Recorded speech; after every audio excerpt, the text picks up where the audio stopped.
Kappan VC അറിയിച്ചിരിക്കുന്നു എന്ന പ്രധാനപ്പെട്ട വാർത്തയുണ്ട്. മറ്റൊന്ന് SFIയുടെ പുതിയൊരു പ്രതിഷേധം അല്പം മുൻപ് നടന്നിട്ടുണ്ട്. VC സർവകലാശാലയിലേക്ക് എത്തുന്നില്ല, 13 ദിവസമായി അദ്ദേഹം അങ്ങോട്ടേക്ക് എത്തിയിട്ട് എന്ന് പറഞ്ഞുകൊണ്ട് ബാനർ വെച്ചുകൊണ്ടൊരു പ്രതിഷേധം അവിടെ നടക്കുകയും ചെയ്തു. ഇതിന്റെ വിശദാംശത്തിന് മുൻപായി ഉമേഷ് ബാലകൃഷ്ണൻ, എന്താണ് ഏറ്റവും ഒടുവിലായി സർവകലാശാലയിൽ സംഭവിക്കുന്നത്? അനുജ, സർവകലാശാല ഭരണതലപ്പത്ത് വീണ്ടും ഒരു മാറ്റത്തിലേക്ക് അല്ലെങ്കിൽ വീണ്ടും ഒരു അനിശ്ചിതത്വത്തിലേക്ക് കാര്യങ്ങൾ നീങ്ങുകയാണ്.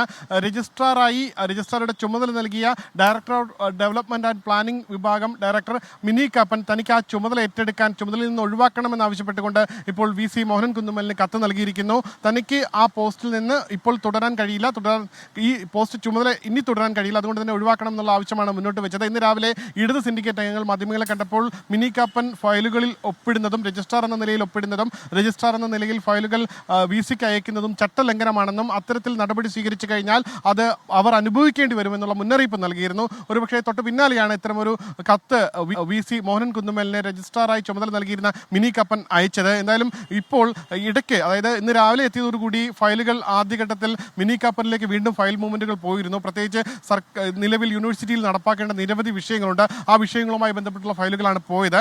എന്നാൽ ആ ഫയലുകളിൽ 25 ഫയലുകളിൽ VCക്ക് അയച്ച ഫയലുകൾ VC തീർപ്പാക്കി തിരിച്ചയക്കുകയും ചെയ്തിരുന്നു.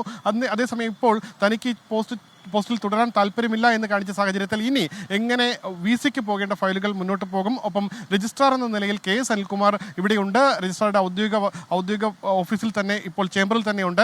അദ്ദേഹം ഫയലുകൾ നോക്കുന്നുണ്ട്. ആ ഫയലുകൾ VCക്ക് അയക്കുന്നു. VCക്ക് അയക്കുന്ന ഫയലുകൾ VC തിരിച്ചയക്കുന്നു. തനിക്ക് രജിസ്ട്രാർ എന്ന നിലയിൽ KS അനിൽകുമാർ വഴി വരുന്ന ഫയലുകൾ വേണ്ട എന്നുള്ള നിലപാടിൽ തന്നെയാണ് ഇപ്പോഴും മോഹൻ കുന്നുമേൽ. ഈ സാഹചര്യത്തിൽ ഇനി എങ്ങനെ സർവകലാശാല ഭരണം മുന്നോട്ട് പോകുമെന്നുള്ള ചോദ്യചിഹ്നം മുന്നിൽ നിൽക്കുന്നുണ്ട്. എന്തായാലും SFIയുടെ പ്രതിഷേധം അല്പം മുൻപ് കഴിഞ്ഞിട്ടേ ഉള്ളൂ. അതിലും ഈ ഒരു പ്രധാന വിഷയം പറയുന്നത്, കഴിഞ്ഞ 13 ദിവസമായി മോഹൻ കുന്നുമേൽ ഈ സർവകലാശാലയിൽ വന്നിട്ട് നിരവധി വിദ്യാർത്ഥികളുടെ ഭാവി, പ്രത്യേകിച്ച് ഒറിജിനൽ ഡിഗ്രിയുടെ സർട്ടിഫിക്കറ്റ് അടക്കം ഇഷ്യൂ ചെയ്യേണ്ട സമയമാണ്, PG അഡ്മിഷൻ നടക്കുന്ന സമയമാണ്. ഇതെല്ലാം നിൽക്കുന്ന സമയത്ത് ഇനി മോഹൻ കുന്നുമേൽ 13 ദിവസമായി യൂണിവേഴ്സിറ്റിയിൽ വന്നിട്ട്, കഴിഞ്ഞ ദിവസം തിരുവനന്തപുരത്ത് ഉണ്ടായിട്ടും യൂണിവേഴ്സിറ്റിയിലേക്ക് വന്നിട്ടില്ല. ഈ സാഹചര്യത്തിൽ ഒരു നോട്ടീസ് എന്ന നിലയിലാണ് ഈ SFI ഒരു പ്രതിഷേധ ബോർഡ് സ്ഥാപിച്ച് ഇപ്പോൾ മടങ്ങിപ്പോയത്. എന്തായാലും സർവകലാശാല ഭരണം കൂടുതൽ സങ്കീർണമായ സാഹചര്യത്തിലേക്ക് മുന്നോട്ട് പോകുന്നു എന്നുള്ളതാണ് ഇപ്പോൾ പറയാൻ കഴിയുന്നത്.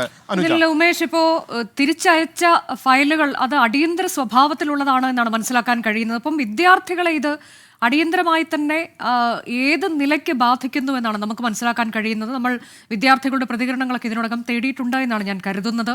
ഈ പ്രൊവിഷണൽ സർട്ടിഫിക്കറ്റ് ഉൾപ്പെടെ ഏറ്റവും അടിയന്തരമായി ലഭിക്കേണ്ടുന്ന സർട്ടിഫിക്കറ്റുകൾ പോലും ലഭിക്കാത്തൊരു സ്ഥിതിവിശേഷം അല്ലേ? തീർച്ചയായും പ്രൊഫഷണൽ സർട്ടിഫിക്കറ്റ് കൊടുത്തു, പക്ഷേ ഇനി ഒറിജിനൽ സർട്ടിഫിക്കറ്റ് ആണ്. അത് നമുക്ക് കേരളത്തിൽ ഉള്ള യൂണിവേഴ്സിറ്റികളിലെല്ലാം PGക്കെല്ലാം ജോയിൻ ചെയ്യാൻ വരുന്ന ഡിഗ്രി കഴിഞ്ഞ വിദ്യാർത്ഥികൾക്ക് പ്രൊഫഷണൽ സർട്ടിഫിക്കറ്റ് മതിയാകും. പക്ഷേ കേരളത്തിന് പുറത്തേക്കോ വിദേശത്തേക്കോ എല്ലാം ഡിഗ്രി കഴിഞ്ഞ് തുടർ വിദ്യാഭ്യാസം നടത്താൻ ആഗ്രഹിക്കുന്ന വിദ്യാർത്ഥികൾക്ക് അവർക്ക് പ്രൊഫഷണൽ സർട്ടിഫിക്കറ്റ് കൊണ്ടുപോയാൽ അത് അംഗീകരിക്കില്ല. ആ സാഹചര്യത്തിൽ വളരെ വേഗത്തിൽ തന്നെ, കഴിഞ്ഞ വർഷവും എല്ലാം വളരെ വേഗത്തിൽ തന്നെ ഈ ഡിഗ്രി സർട്ടിഫിക്കറ്റുകളുടെ ഒറിജിനൽ സർട്ടിഫിക്കറ്റ് അപ്ലൈ ചെയ്യുന്നവർക്ക് തന്നെ നൽകിയിരുന്നു. ഈ സാഹചര്യത്തിൽ ഒറിജിനൽ സർട്ടിഫിക്കറ്റിന് വേണ്ടിയുള്ള അപേക്ഷകൾ ഏകദേശം 1300 അപേക്ഷകൾ ഇവിടെ പെൻഡിംഗ് ആണ്. അതിലൊരു നടപടിയും എടുത്തിട്ടില്ല. ഈ രീതിയിൽ വിദ്യാർത്ഥികളെ നേരിട്ട് ബാധിക്കുന്ന വിഷയങ്ങളിലേക്ക് സർവകലാശാല തലപ്പത്തെ ഭരണ പ്രതിസന്ധി, തലപ്പത്തെ അധികാര തർക്കം എത്തി നിൽക്കുന്നു എന്നുള്ളത് ആശങ്കാജനകമാണ്. വിദ്യാർത്ഥികളുടെ ഭാവിയാണ്. ആ ഭാവി വെച്ചാണ് ഇപ്പോൾ സർവകലാശാല തലപ്പത്തുള്ള VC ആകട്ടെ, രജിസ്ട്രാർ ആകട്ടെ, ആരായിരുന്നാലും ഇപ്പോൾ മുന്നോട്ട് പോകുന്ന രീതി, ആ രീതി വിദ്യാർത്ഥികളെ ബാധിക്കാൻ പാടില്ല. കാരണം കേരള യൂണിവേഴ്സിറ്റിയിൽ പഠിച്ചു എന്നുള്ളത് കൊണ്ട് മാത്രം വിദ്യാർത്ഥികൾക്ക് മറ്റൊരു സ്ഥാപനത്ത് അല്ലെങ്കിൽ മറ്റൊരു യൂണിവേഴ്സിറ്റിയിൽ അഡ്മിഷൻ കിട്ടാതെ പോകാൻ പാടില്ല. അത് ഉടൻ അതിലൊരു തീരുമാനം ഉണ്ടാകണം എന്നുള്ളത് വസ്തുതയാണ്. എന്തായാലും ഇതുമായി ബന്ധപ്പെട്ട് ഈ സർവകലാശാലയിലെ ഈ സാമ്പത്തിക വിനിയോഗവുമായി ബന്ധപ്പെട്ടുള്ള വിഷയങ്ങളുമെല്ലാം നിൽക്കുന്നുണ്ട്. സാമ്പത്തിക വിനിയോഗവുമായി ബന്ധപ്പെട്ട് സാമ്പത്തിക ഫയലുകളടക്കം രജിസ്ട്രാർ KS അനിൽകുമാർ വഴി VCക്ക് അയക്കുകയും VC അത് തിരിച്ചയക്കുകയും ചെയ്ത സാഹചര്യം നിലനിൽക്കുന്നു. എന്തായാലും അടിയന്തര സ്വഭാവമുള്ള 3 ഫയലുകളാണ് തിരിച്ചയച്ചത്. അതിനുശേഷം രജിസ്ട്രാർ എന്ന നിലയിൽ KS അനിൽകുമാർ, അദ്ദേഹത്തിൻ്റെ മുന്നിലേക്ക് വരുന്ന ഫയലുകൾ, VCക്ക് അയക്കേണ്ടാത്ത ഫയലുകൾ, അതിൽ ഇപ്പോൾ തീരുമാനമെടുത്ത് മുന്നോട്ട് പോകുന്നുമുണ്ട്. മറ്റ് VCക്ക് അയക്കുന്ന ഫയലുകൾ മാത്രമാണ് തിരിച്ചു വരുന്നത്. എന്തായാലും VCക്ക് അയക്കുന്ന ഫയലുകളിൽ അടിയന്തര സ്വഭാവമുള്ള ഫയലുകളാണെങ്കിൽ ജോയിന്റ് രജിസ്ട്രാർമാർ ഈ രജിസ്ട്രാർക്ക് അയക്കാതെ നേരിട്ട് അയക്കാനുള്ള നിർദ്ദേശമാണ് ഇപ്പോൾ VC നൽകിയിരിക്കുന്നത്. അനുജ, അതാണ് വലിയ ഭരണ